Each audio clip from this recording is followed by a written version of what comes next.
and welcome to episode 2 of the Rope Break podcast. I'm your host, Robert Enright, and today we're going to be talking all about the Worlds Collide tournament that the WWE held over the past weekend. Well, actually, no, it was a couple of weekends ago, but they only started streaming it this past weekend. But before we dive into that, first off, if you're not following us on Instagram or Twitter, you can at _rope_break. And you know, we post stuff on there, witty little comments, snazzy pictures, and yeah, so obviously hit us up on there. This podcast is available on SoundCloud, it's available on YouTube. I'm in the process of getting it onto iTunes. Fuck me, I don't know, has anyone actually realised how much admin goes into getting a podcast online? Like, it's insane. The amount of fucking hoops I had to jump through just to get an RSS feed to go into iTunes was insane. Like, it took days. I'm not an Apple product person, so you know, I'm one of them. But I don't particularly like Apple, so I don't have a MacBook, I don't have an iPhone, I don't have any of that stuff. But I want to get my podcast on iTunes because it's a good platform for podcasts. Jesus Christ, it took forever. But apparently it's currently in the review process, so hopefully this week you'll be able to get the Rope Break on iTunes for all of you iPhone users. So yeah, whatever platform you're listening to on, be sure to subscribe. You know, and you keep up to date with these weekly podcasts, all focused on UK wrestling. And actually, I'm going to reiterate that. So I told a friend of mine last week that I've started podcasting, and he said, "Oh, you know, that's great," because he's done a few over the time, and he's like, "Oh, what are you doing it on?" And there's a few things I could do it on, like football. I could do it on film. I could do it on writing. These are all things I do. I have quite a keen interest in beyond professional wrestling. So then I said, "Oh, I'm doing it on wrestling," and he's like, "Oh, okay." He used to be a wrestling fan. He doesn't really follow it anymore. And he was like, "Oh, okay, cool." Well, you know, he's like, "Oh, so you're doing it on like the Royal Rumble and all that?" And I told him, like, "No, I'm focusing more on UK wrestling and that side of thing."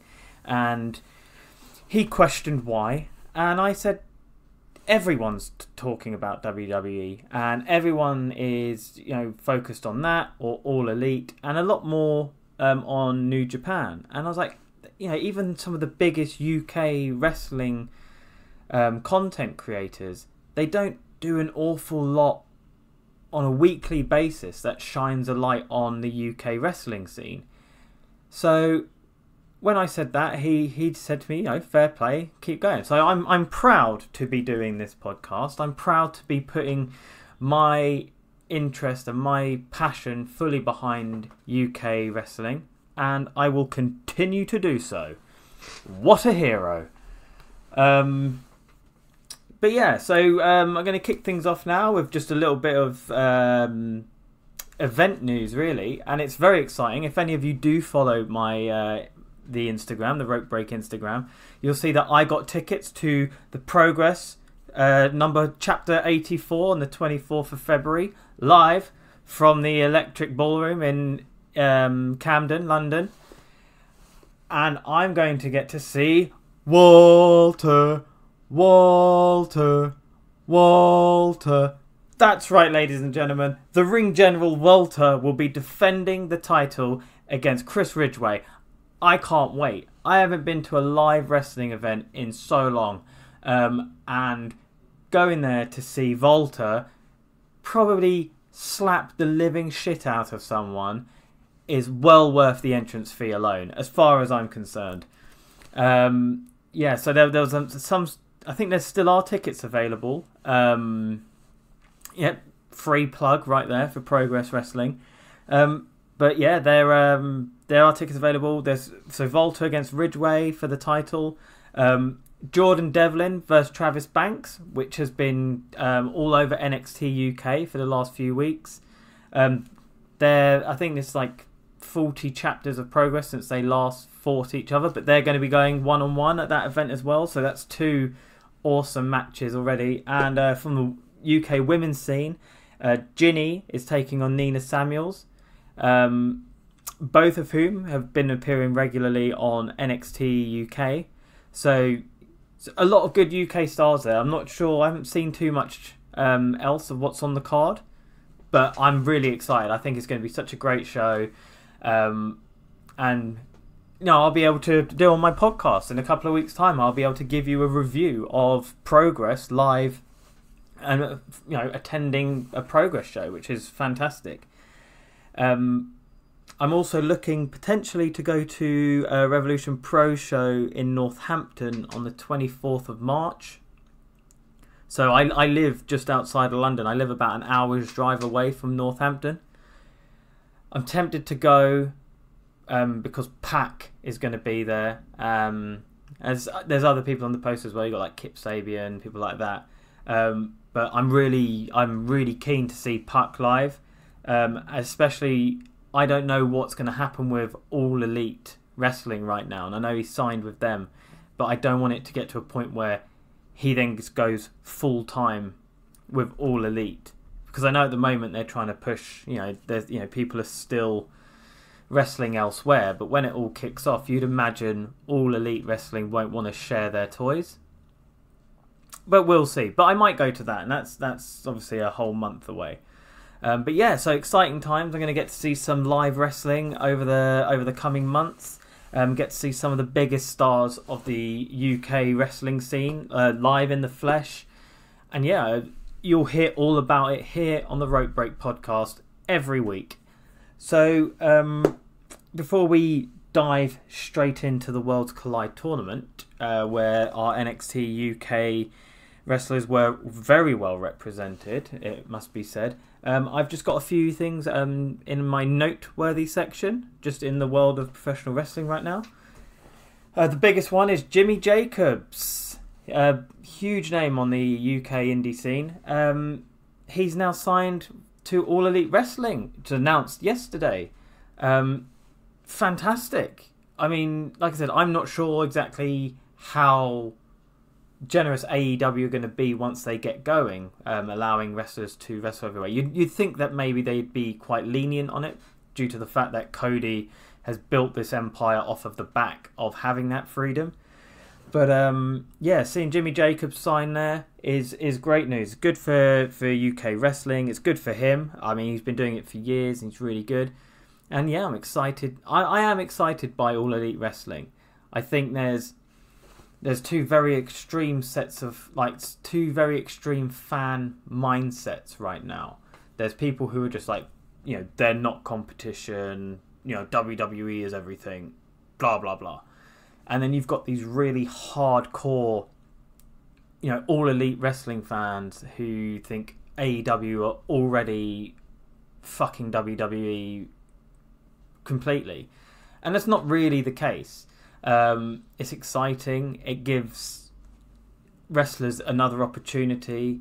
Hopefully, we've heard more wrestlers at WWE are now speaking out about being unhappy because AEW is a genuine option. And I can see Itami. I hope Hideo Itami goes back to Japan, but I'm pretty sure we'll see Dean Ambrose end up there. Maybe someone like Ziggler, although he's just come back. I think AJ Styles would be a huge signing, and there is talk that he's came out and said he hasn't signed a new deal yet. What more is there for Styles to do in the WWE?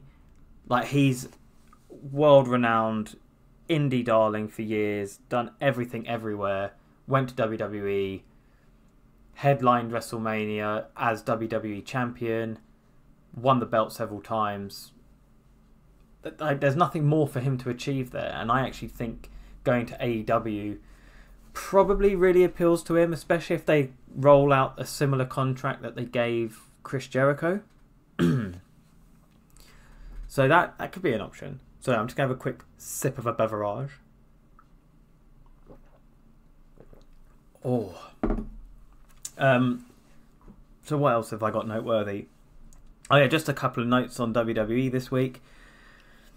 I'm beginning to find Becky Lynch's character becoming a bit forced. And that might be quite controversial because people are obviously going mad for the man. And I really like it and it's really good. It's just beginning to feel less organic now. Like her fight me at the Royal Rumble was slightly over the top. Then they followed it up with the brilliant face-to-face with Rousey. That was great. But then this week she just attacked Stephanie McMahon because they're trying to make her Stone Cold Steve Austin II. And then on SmackDown she slapped Triple H. Like, we get it. She's this natural fan favourite. She is a bit anti-authority, but I mean, there's a limit to it. Because, like, I'm half expecting her to drive out next week in a Guinness truck and spray the McMahon family. Like, that's the level it's getting to. I think they definitely should main event. I don't think it should be a triple threat. I think it should be Becky versus Ronda, and Becky should clearly win. I just want them just to tone it down a little bit. Like, it's becoming like she's almost too anti-authority. And the world's changed. Like, when Austin was kicking the shit out of his boss, it was a very different working world then, like 20 years ago. Like, nowadays, most companies are geared more to look after employees. Like, most people who work in offices or whatever, they have... like nowadays, most places I've worked, you have, more flexible hours, better benefits. Managers are more aware of looking after their staff. I'm not saying that's for everyone. There's still probably some horrible managers out there. But that narrative of, the working man fighting back against the machine can't really be done nowadays. And especially when Becky's on social media, in high quality training gyms, having all these wonderful opportunities given to her by the WWE, she can't really revolt against the machine anymore. I'm excited for it. I just think they're going slightly over the top. They're leaning too heavily on this female Stone Cold journey, and I just think they just need to just rein it back in just a little bit, Another note I've got on here is just Mojo Rawley. Lol. What the hell are they trying to do with Mojo Rawley? Surely they must know. Like, no one cares. Like, they brought him in with Zack Ryder, who always maintains like a level of popularity with the fans. No one cared. He won the Andre the Giant Battle Memorial. No one cared. They turned him heel. No one cared. Even though he did do a pretty good promo on his mobile phone or cell phone for our listeners over in the States, of which I don't know if I have any, and I doubt I will. I'm hardly engineered towards the US crowd, am I, by banging UK in my title. But yeah, I've just put Mojo lol. Like, they could, they got a 3-hour TV show. They can't even find time for people like Sanity or, there's people who just disappear, not doing anything. And then they're giving mic time to Mojo Rawley yelling at himself in the mirror. It's just rubbish. Also, the other thing, apparently more names are being shortened in the WWE. So obviously this is like something that's gone on historically. Like, we had Antonio Cesaro, and it got shortened down to Cesaro. Alexander Rusev, shortened to Rusev. And those ones kind of worked. Recently they did Andrade Cien Almas is down to Andrade. And you can only just imagine that it was Vince McMahon in the back going, I can't pronounce it. Shorten it down. And so now he's just Andrade. And apparently already 2-3 weeks onto the main roster, they've lost matches. They've lost 2 consecutive title contendership matches. Heavy machinery now go purely by Tucker and Otis. I mean, it's just... I can't see them doing much, to be fair. And do you mean Otis Dozovic and Tucker Knight sound a lot better than Tucker and Otis, the mean, lean, fighting tractor boys? Yeah, it's not great. And it's why to be perfectly honest, I skim through written reports of WWE results nowadays. There's nothing really on WWE TV that inspires me at the moment. The only thing I'm excited about is Andrade on the main roster, and NXT. I'm starting to think about maybe watching NXT on a weekly basis and giving that a recap, because there's not loads. Pretty much every wrestling podcast I listen to kind of just steers towards Raw and SmackDown. Obviously, I'm covering NXT UK, but NXT TakeOver was fantastic. I caught up with that, and the Ricochet vs Gargano match was so good. So I'm excited for that. There's not one person on the NXT roster that I want to see on the main roster, because I just think they'll just be wasted. But that's my opinion, and that's what this podcast is about. And finally, just a shout out to Jack Stars, who was the wrestler who was unfortunately thrown to Walter last week on NXT UK and took that vicious chop. Now, I don't know if you've seen, I posted it on social media and a lot of other people have retweeted it. Not from me, like they've retweeted it from the original source. His chest, the picture of Jack Stars' chest when he went backstage to show the impact of that chop was horrifying. Like literally, it looks like somebody's whipped him like several times. Like there's a massive raised handprint. It's bright red, and it just makes me feel sick just thinking about it. So a major shout out to Jack Stars, because that was absolute beast of a chop. So fair play. It makes me not want to be a professional wrestler. As much as I think, I'm only into my 30s, I probably still have time, and there's plenty of opportunities now, especially in London. You've got all the major promotions have really good wrestling training schools. You just think, I just don't want to get hit like that. I'm too much of a wuss. Anyway, that concludes noteworthy stuff. So why don't we move on to the Worlds Collide tournament? This was held, I think, at WWE Access over the Royal Rumble weekend. And it's the first time they ever did it. In the Worlds Colliding were the worlds of NXT UK, 205 Live, and NXT. 15 men into a 16-man tournament. How are they going to do that, you might ask? Well, I'll tell you how. The first match of the night was a 15-man battle royal of all competitors, and the winner of that tournament got a bye through the first round. So, like I said, that was the first match. Here are the competitors, the participants in this tournament. Representing 205 Live, you have Humberto Carrillo, Drew Gulak, Tony Nese, TJP, and former champion Cedric Alexander. Representing NXT, you've got the Velveteen Dream, Adam Cole, Shane Thorne, Keith Lee, and Dominic Dijakovic, who I'm pretty sure I continuously call something else Dijak, because that was what he was. Donovan Dijak. I don't know why change his name. Ridiculous. And finally representing my boys, the NXT UK crew, we've got Tyler Bate, Jordan Devlin, Mark Andrews, Travis Banks. I wrote Barker then. Yeah, Travis Banks, the Kiwi buzzsaw, and Zach Gibson. So 15 men straight into a battle royal. They make a huge point of it, and both feet must touch the floor.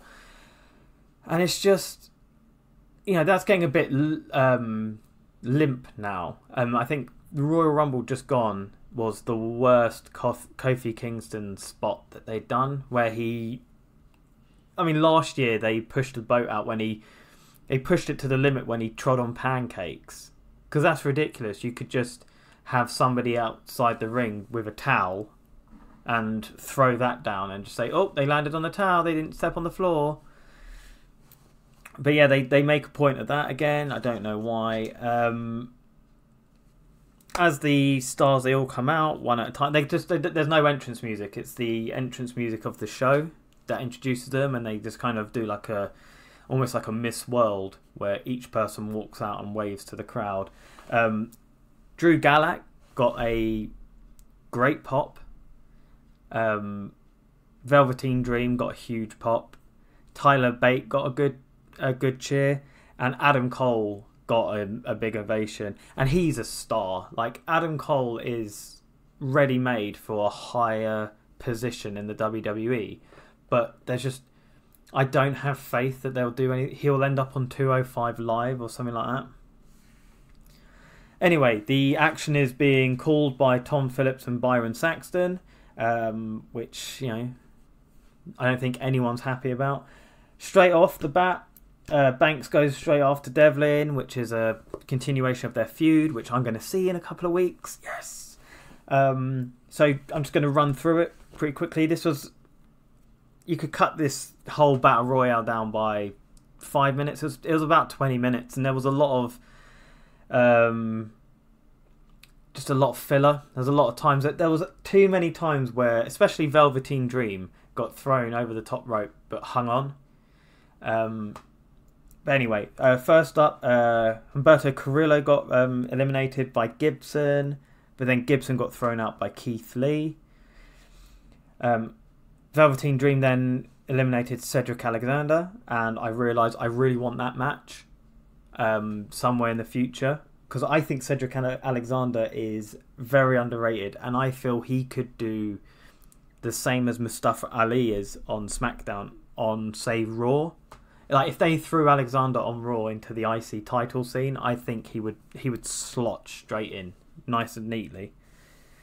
Tyler Bate gets eliminated by Donovan Dijak, and then Keith Lee and Dijak have this great big. Keith Lee has that traditional big man spot where everyone starts clubbing him and everyone tries to eliminate him, and then he kind of goes rah, and everyone flies off him.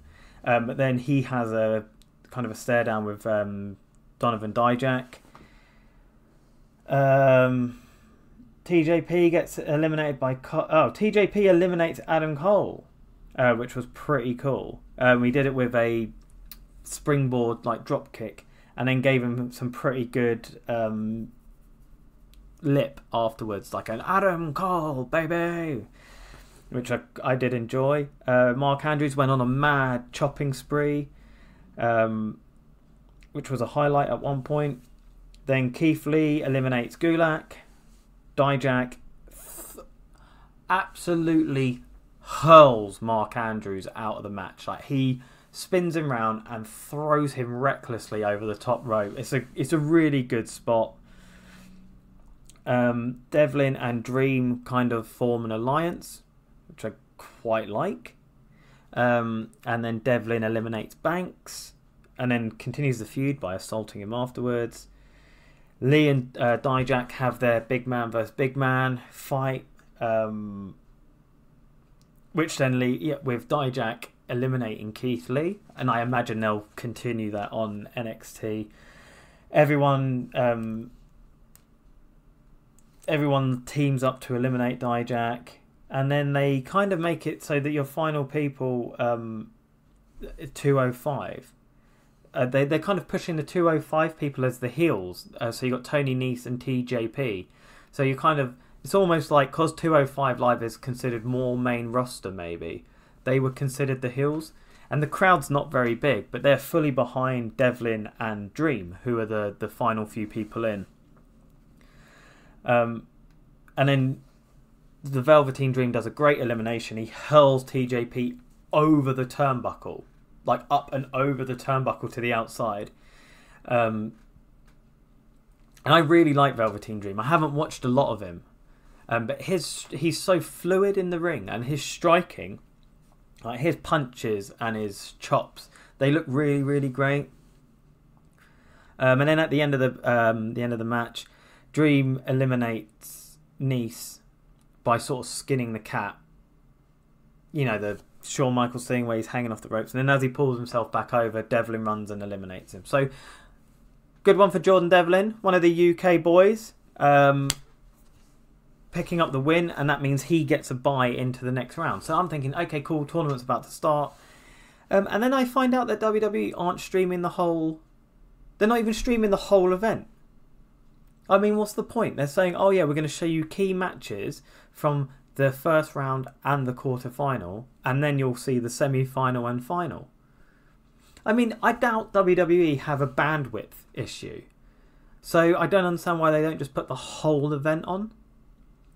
So I didn't realise this until I started watching that I'm not going to see the whole tournament.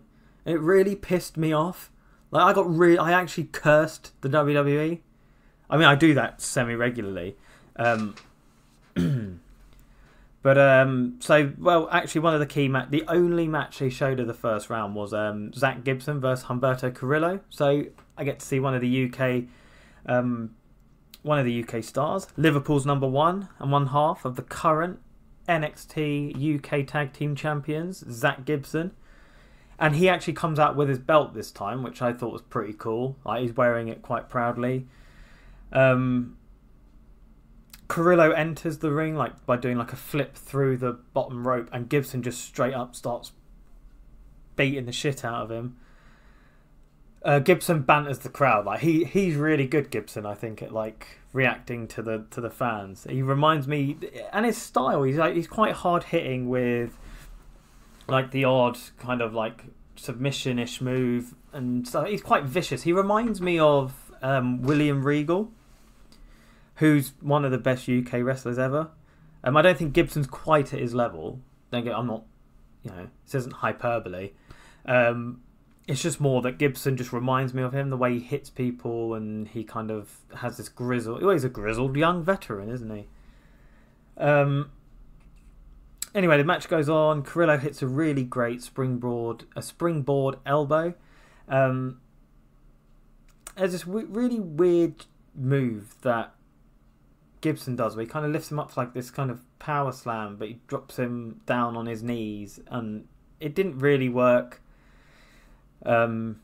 Eventually Carrillo wins by he does a handstand on the top turnbuckle, drops to the side, hits his legs, and spring-legged moonsaults onto Gibson, and he picks up the win. It's a bit deflating, and Carrillo's relatively new to the 205 roster, and you've got one of your new champions on NXT UK jobbing out to him in the first round. Yeah, I mean, I wasn't thrilled by it, but it was an okay match. Gibson looked good. Anyway, there's no more there's no more matches for me to watch on the WWE Network, so I can just fly through the results. So obviously Carrillo beat Gibson, Keith Lee beat Travis Banks, so that's another NXT UK guy out. Donovan Dijak beat TJP.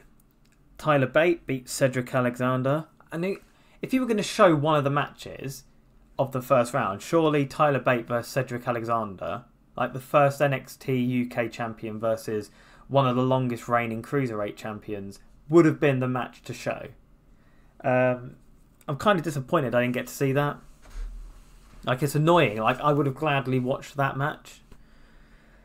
Anyway, Adam Cole beat Shane Thorne. Drew Gulak beat Mark Andrews. So that's another NXT UK star out. Velveteen Dream beat Tony Nese. Tony Nese looks like Adrian Pimento off of Brooklyn Nine-Nine if Pimento did loads of steroids. I don't think I've never really seen much of Nese. He seems a bit bland, but that's what he reminded me of. So that's all your winners. So the quarterfinals are Dijak versus Bate. Again, a match I really want to see. Adam Cole versus Keith Lee. Great match. Love to see that. Carrillo versus Dream. I mean, I'm pretty sure who's going to win that. I'm not fussed. And Devlin versus Gulak. And I'm only going to get to see one of them. and that one of them was Devlin versus Gulak.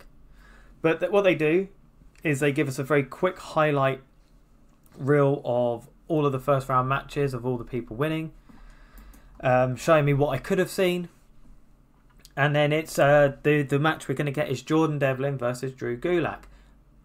I'm not disappointed by that. I get to see another NXT UK star mix it up with the main roster.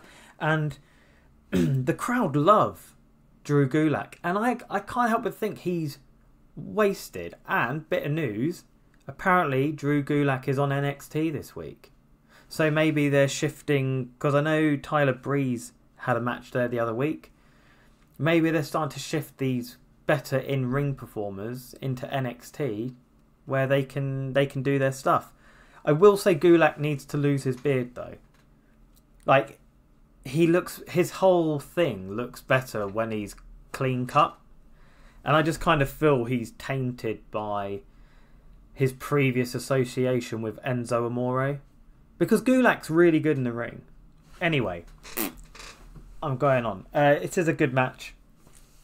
It's got a good start. Devlin's pretty nasty. The crowd are rallying behind Gulak. The crowd every now and then, because Gulak's got American flag pants, the crowd every now and then are doing a USA, USA chant against an Irish man. Like, it baffles me because like most of America is like got Irish heritage. It's hardly Muhammad Hassan in the ring, is it? It's Jordan Devlin. He's like from Ireland. Anyway, like I said, it's a good match. It starts off pretty well. There's a stupid bit where the ref goes like, he tries to tell off Jordan Devlin, and he goes like, "What's your problem, huh?" He sounds like a real fucking dick. Anyway, match goes on. There's a really good springboard moonsault by Devlin, but he traps him into the Gulak, but he gets out of it. Devlin nails a springboard cutter, gets a 2 count, and then Devlin nails Gulak with an Island Calls, picks up the win. It was a good match. I enjoyed it. And then so we're through to the semi-finals, and it's Adam Cole versus Tyler Bate. Yes! And Velveteen Dream versus Jordan Devlin. Yep, I'm up for that as well. It's good to say now, no 205 Live stars made it to the semi-finals. It's 2 NXT, 2 NXT UK. So it's a good showing for... I mean, I think the winner of this tournament was signposted very early on. But it's quite good that they're holding NXT UK almost to the same level as NXT, which is, bodes well for the future. First up, Adam Cole versus Tyler Bate. Adam Cole, I said it earlier, Adam Cole's so cool, and there's a bit in the Undisputed Era's entrance where he's just waiting on the apron and he's like, you know what's coming, and then in time with the music, him and the whole crowd go boom, and it's fucking great. And I love the baby, like, he could be the biggest heel. He reminds me so much of a heel Shawn Michaels, even the way he looks, but like the way his mannerisms and just like this cocky arrogance, it's brilliant. And I don't think there's ever going to be a time where he won't get a reaction from the crowd. And you can make him a heel. I know he's a heel. The crowd will always love him. I don't think they will boo him for like certain actions, but whenever he comes out at a wrestling event, he will always get a cheer. And that's just because he's got this star quality about him. The only thing I will say is I didn't actually realise how small he is. And I'm not one of those, wrestlers need to look like Braun Strowman. Not at all. My favourite wrestler of all time is Eddie Guerrero, and he wasn't that big. I mean, he's quite muscly, but he was never that big. But Adam Cole's really slight, like in his build, and that is why I don't think the WWE will ever do anything with him on the main roster, because Vince will look at him and just go, "Where's the beef?" Anyway, the fans, they're split. There's a lot of love for both of these guys. I love Tyler Bates' gimmick. I spoke about this on the last episode, like the whole, big strong boy, mustache man, like the old school weightlifter. He looks great. it's got a really good pace, a lot of back and forth early on. Cole keeps telling the referee to shut up, which is brilliant. And the ref's like, don't tell me to shut up. And he just taunts Tyler Bate, like telling him oh, you're a big strong boy, are you? And then slaps him. You're pathetic. Is really good. Highlights of the match, there's a really good running shooting star press by Tyler Bate. The crowd are just split between who they're chanting for back and forth. There's a really good exchange right at the end with Bate kicking out of a Shining Wizard. He nails the Tyler Driver 97 and Tyler Bate makes it through to the final. I mean, what a run. And it means an NXT UK star will be representing the Worlds Collide, will be represented in the Worlds Collide final, which I was quite shocked at. I had Adam Cole pegged as the finalist here. So that was a really nice surprise, and it was a good match, and the crowd were really into it. Next up, we got the Velveteen Dream versus Jordan Devlin. Velveteen Dream's ribs are busted, and he's really selling the injury. I don't know why, because the WWE haven't shown me this. Anyway, in the ring, the Velveteen Dream's really smooth. Like the way he moves around, and like he beats Devlin around the outside, and his strikes and his hits are really good. Early on, Dream goes for a springboard lariat. Devlin catches him and kind of does like a rock bottom slam, and then he nails a really nice standing moonsault, and Devlin riles up. The crowd love the Dream, and Devlin just winds them up by doing the pose he does, like where he throws his hands up. But he's got really short arms, Jordan Devlin. Like, he looks a little bit like Benoit used to. Like, Benoit was always quite stocky and muscly, but he always looked like his arms were too short for his body. And I get something similar from Jordan Devlin. Anyway, the Dream Nails nearly takes Devlin's head off with a super kick. And I think he's got to be probably, the 60th current member of the roster who has a super kick in his arsenal. Remember when that used to actually be a finisher? Remember when Shawn Michaels used to win a match with a super kick? And nowadays, everyone does a super kick. It's just a little bit... It's kind of overdone now, I think, the super kick. It's a shame, because I don't understand the difference now between Velveteen Dream nailing a super kick and Shawn Michaels doing the sweet chin music. Like, why one will finish a match and while the other one is just a standard move. Anyway, there's a really good spot where the Dream wants to powerbomb Devlin off the apron to the outside. Devlin holds onto the ropes, wriggles free, moonsault, really good. Back in the ring, I really love Velveteen Dream's DDT, where he kind of hooks in around the back of them and then drops them down. And Devlin's selling of this DDT is like akin to RVD back in the day, where he used to proper spike. And I thought that was it. Devlin nails this sort of arm yank suplex where he pulls Dream up from the floor in his arm, catches him, and nails like this kind of back suplex. And then Devlin goes up top, and Devlin's moonsault is beautiful technique, like the arch he gets, and he drops it, but Dream rolls through with him, nails the Dream Drive, goes up top, Purple Rainmaker, and it's going to be Velveteen Dream versus Tyler Bate in the final, which I'm not upset about. I mean, I thought it was going to be Adam Cole versus Velveteen Dream.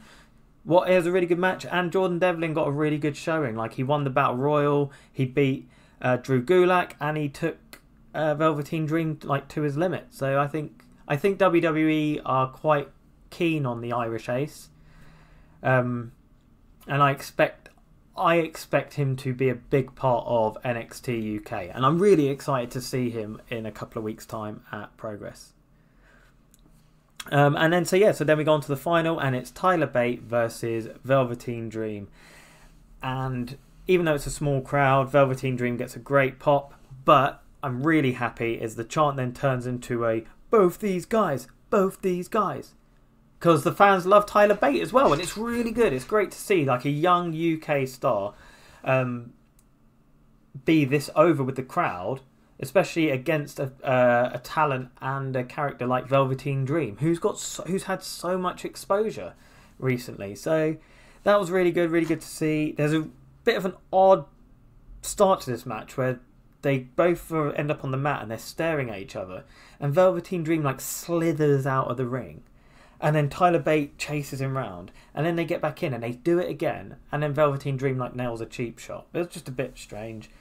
But the match goes as you'd expect. Like, Tyler Bate focuses on the ribs, and the Dream, his selling is fantastic. It's so over the top. Like, he really sells how bad his ribs are. And there's a really good show of strength from Tyler Bate where he kind of does like a deadlift into a power slam. And another really good show of strength later on where Tyler Bate, Velveteen Dream's on the apron by the turnbuckle. Tyler Bate climbs onto the second turnbuckle and then suplexes Dream over the ropes into a superplex. And like, this is after they've had all these matches. These guys must be knackered, but they're still going like hell for leather. It's a really good, fast-paced match. Everything Dream does is so polished, and he's so young. Like, so is Tyler Bate, but I know the Dream's like in his early 20s, and he wrestles like he's been doing it for years.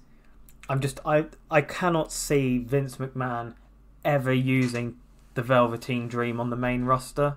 He'd just take one look at him and put him in a tag team with Goldust. That's how Vince would see it.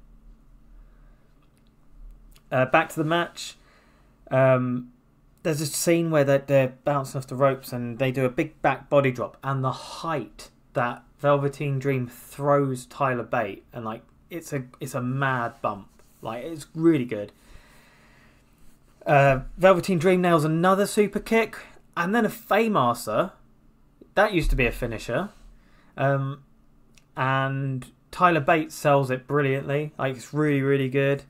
And then boom, Velveteen Dream, Dream Driver, 1, 2, kick out. Like, Tyler Bate, like the pop he got for that was great. He fights back. He does that awesome thing where he runs, bounces off the turnbuckle on his shoulders, and then hits his clothesline. And then he nails the Tyler Driver 97, and the Dream kicks out, and it's turning into like this epic match. And then Tyler Bate locks in a really good Lion Tamer, and then morphs that into a Boston Crab. And you see how long Velveteen Dream's body is. Like, he's really lanky and slim, but he's really muscly as well.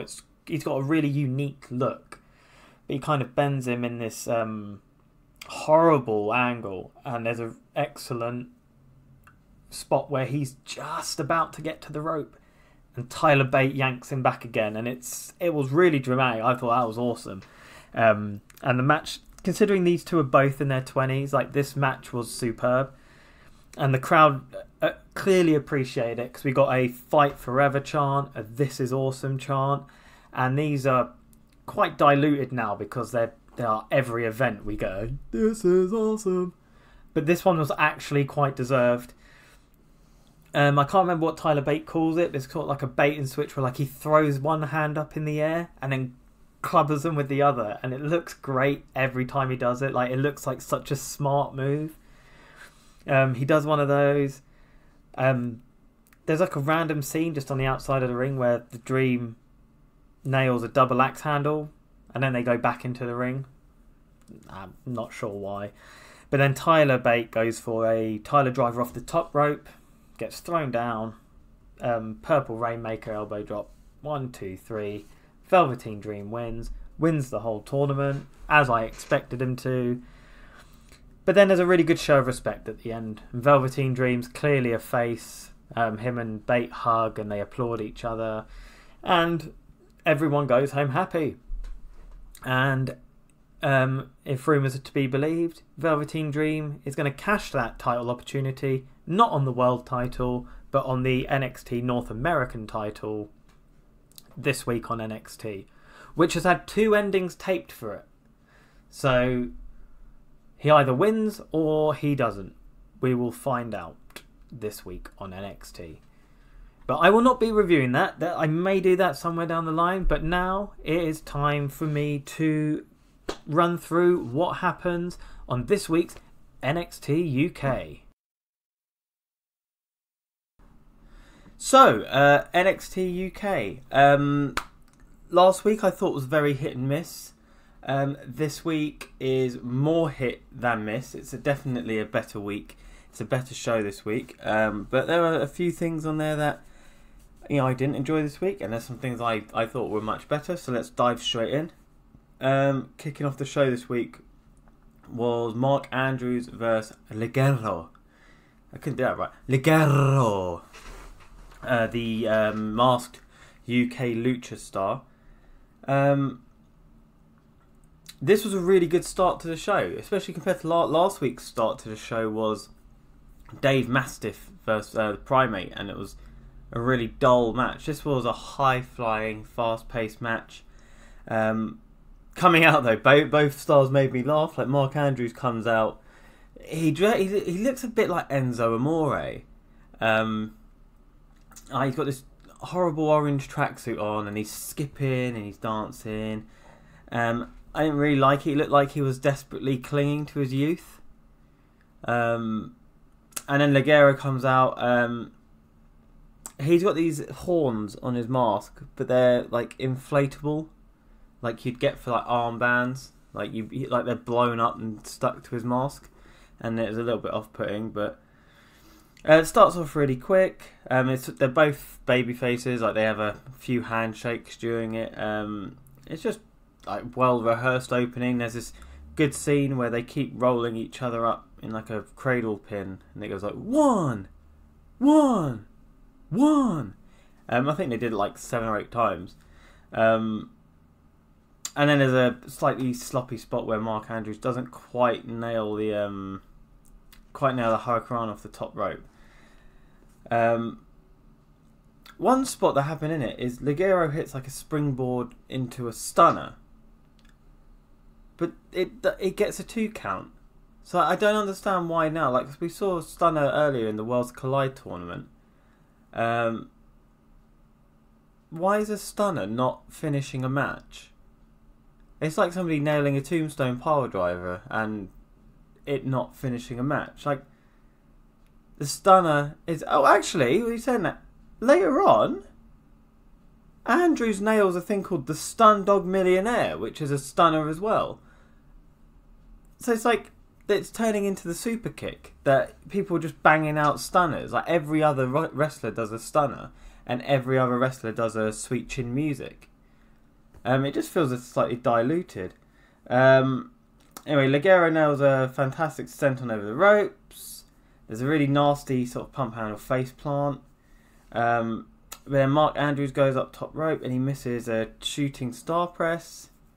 And then Ligero nails a C4L for the win. And that is a springboard tornado DDT. And it looked really good. And it was a good fast start to the show. I think it went for about 10 minutes. It was really good, solid action. Get a quick video package of Oni Larkon and Danny Burch from NXT, because they'll be facing the grizzled young veterans at the Phoenix Invasion. It's about a 15-second promo where Danny Burch goes on, we're going to slap 7 shades out of them. It was alright, it was about 15 seconds long. Birch looks a little bit like, if anyone's seen The Mighty Boosh, there's an episode where there's a guy who's got a head like a conker, and he looks a little bit like him. Yeah, just an observation. Pete Dunne, shown next, walking through the backstage area. I popped. I was like, yeah, Pete, Sir Peter of Dunnington.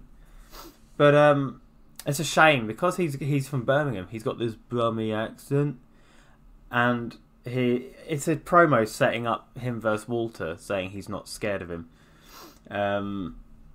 Again, it's like 15-20 seconds long.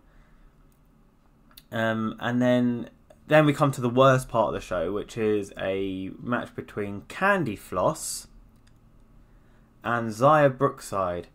So Candy Floss bops out. She's got this horrible, trashy, upbeat dance music. She's got pink hair, she's got a lollipop in her mouth, she's smiling, she's skipping, she's got bright coloured attire, and already I hate it because it just looks so tacky. Then Zaya Brookside comes out and she's got bright blue hair, crappy dance music, bouncing around, high-fiving everyone, bright attire, and they both shake hands, and they both look like somebody's created them on WWE 2K. Like, they don't look like serious wrestlers. They're both really young, and it really shows. Like, their whole technical exchange is highly rehearsed. And then I kind of realised that I'm bored already of this match, because I realised I haven't seen the ref who looks like Rob Conway, who I'm now dubbing Ref Conway, who's incredibly orange and incredibly muscly. But he's not here for this match. We've got a different ref. I mean, Floss starts being a bit heelish, even though she was like the ultimate babyface. And then I find myself being distracted at this point because Ligero, who wrestled previously, liked my photo on Instagram of his match, which always makes me go a little bit excited. I've had a few of the NXT UK stars like my stuff on Instagram. It's always nice. Anyway, Zaya Brookside nails the Brooksy Bomb. It's not a very good match. But then Rhea Ripley comes in, the first ever NXT Women's Champion. She marches down the ramp. She instantly, you can see the divide, like the difference between somebody really new and somebody who's a polished performer. And Ripley comes in and she just starts wailing on them both. Brookside tries to throw some punches at her. I've never seen worse punches thrown in my life. They really need to be worked on. Then she puts her in this kind of... Ripley puts Brookside in this sort of clover leaf. And then does like an airplane swing with her. It's really, really cool. Toni Storm rushes out, obviously, because they're going to be fighting in a few weeks. Needlessly nails a headbutt because it then sends her doolally. And then she goes to hit another headbutt. Ripley pulls Brookside in the way. And then she fucking decimates Toni Storm. And Rhea Ripley stands tall, posing that she's going to be champion, and I wouldn't be against it, although I do like Toni Storm because she's beautiful. There's a advert for NXT Coventry, which I'd love to go to. However, it's the same weekend as Progress, so I pick my poison. Jordan Devlin, obviously, did really well in the Worlds Collide tournament. He has a quick backstage promo saying he wants to make a statement at the Phoenix Takeover, and he's challenging Noam Dar to a match, and already take my money because I think that match will be great. Next up, we get another down for the show. We've got Wild Boar Mike Hatchman versus Joseph Connors. Now, Wild Boar has all black eyes, spiky ring jacket on his way down. He's plump. He's got scraggly hair. He looks like he should be in that band.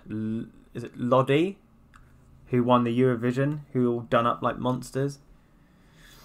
Yeah, and then he's got his crazy mad gimmick like Nikki Cross. He's like, and he's like rubbing the ropes, and it's not great. Joseph Connors comes out. He actually looks like a wrestler. It's a really slow match. It's a very brawl heavy. Hatchman's quite nimble for his size. He nails like quite a good senton against the ropes and a nice frog splash to the outside. Connors nails a springboard DDT for a 2 count, but Johnny Gargano, one of the biggest stars in NXT, uses that as a finisher, and in this it doesn't get a 3 count. And I'm starting to pick up on this because I know there's only a finite amount of wrestling moves we can do, but I think finishers should be protected in a way.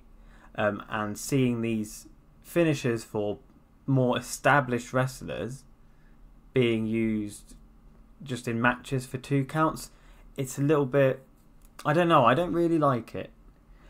Saying that, Mike Hatchman then nails a pop-up powerbomb. And I love Kevin Owens, and I don't think that move should be used by anyone else. It's a little bit tricky to see who's the face in this match. I think it's the Boar, the Wild Boar. Anyway, Connors, he nails 2 sunset power bombs, which were pretty cool. Nails this finisher. It's called the Don't Look Down, but he's got this weird hand gesture thing beforehand. Yeah, I wouldn't. If you haven't seen it, you could skip this match. There's no story behind it. But next up, we got the Coffee Brothers backstage. Well, all of Gallus backstage. You got Wolfgang stood there looking smug, and you got Joe Coffey shadowboxing Mark Coffey. Good little promo. I quite like Joe Coffey. I think he's got a real superstar look about him. And he's up. He's performing today. Then we got a Ginny promo.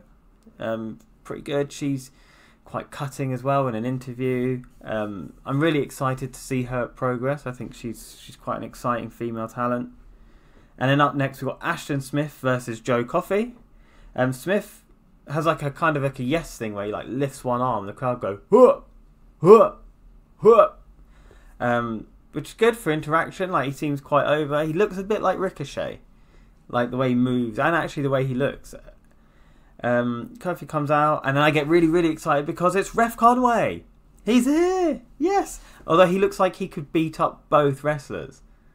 Anyway, Kofi is just dominant throughout this whole match. Nails an awesome pounce, and then this horrible like running push into the barricades. Slows it down. Nails a couple of like nails like a good belly to bellies, like a Cesaro lifting uppercut. Smith nails a super kick, another person using the super kick, but then Kofi bounces off the ropes, spinning kind of lariat, and he gets the win. Looks dominant, and I actually think Kofi's a really good talent, and I wouldn't mind Gallus challenging for like getting the tag belts at some point, but obviously the grizzled young veterans are heels. Gallus are heels. There's no real transition at the moment, but I definitely think there's definitely space for the Coffee Brothers. Well, for all of Gallus actually, I think there's definitely space for them at the top end of the roster. WWE then play an Elimination Chamber promo, and it just underlines how unexcited and uninspired I am by WWE at the moment. And then we're to the main event, and it's my man Walter, who I'm seeing in a couple of weeks, against Mark Coffey, which was set up from last week. A couple of weeks ago when Volta kicked Coffey in the face. Last week Coffey, ran his mouth at Volta. Now this week they're going one-on-one. Same as always. These are taped like back to back, so the amount of times the crowd have to sing along to Volta's theme song is really good. And I am quite funny. Like, did they do the same beginning intro, when they spin around the ring and it shows the whole crowd going NXT, NXT? Do they have to set that up like however many times that they do the taping? I'll find out one day, because I will go to an NXT UK taping and I'll see what it's like. But if this was taped, then only about an hour before they did Volta last week, so the crowd doing this whole thing. His entrance is still amazing. I think he's probably got my favourite entrance in wrestling, where he's already stood there and it's just his silhouette and you got the orchestral music playing. It's great. Straight up, Mark Coffey is actually given credit here. He shows zero fear and he chops Volta. Bad idea. Volta chops him so hard, just knocks him clean off his feet, and then they go at it a bit.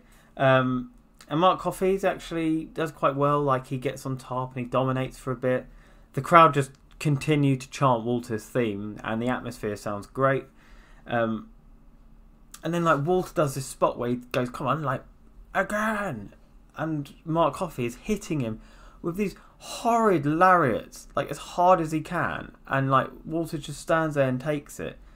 And then he crushes Coffey with this massive German suplex. and then he hits him with another sickening chop. I'm not gonna lie, like, it's so horrible. Like, it makes me, like, if he'd hit, like I said last week, if he hit me that hard, I would just shit my pants. But I cannot, it sounds really sickening, but I cannot wait to see this live. I cannot wait to see Walter slap the shit out of somebody live in person. And I think that's quite sick. I think that says a lot about me as a person. And I'm a little concerned, if I'm honest. Anyway, Coffey escapes a sleeper attempt from Volta, which we know he can finish a match with. Hits a big enziguri, but Volta kicks out.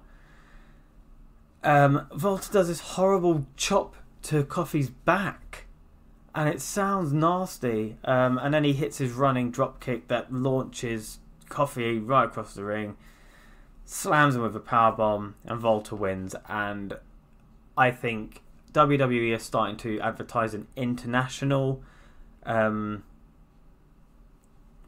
trade, superstar shake-up. That's it, an international superstar shake-up.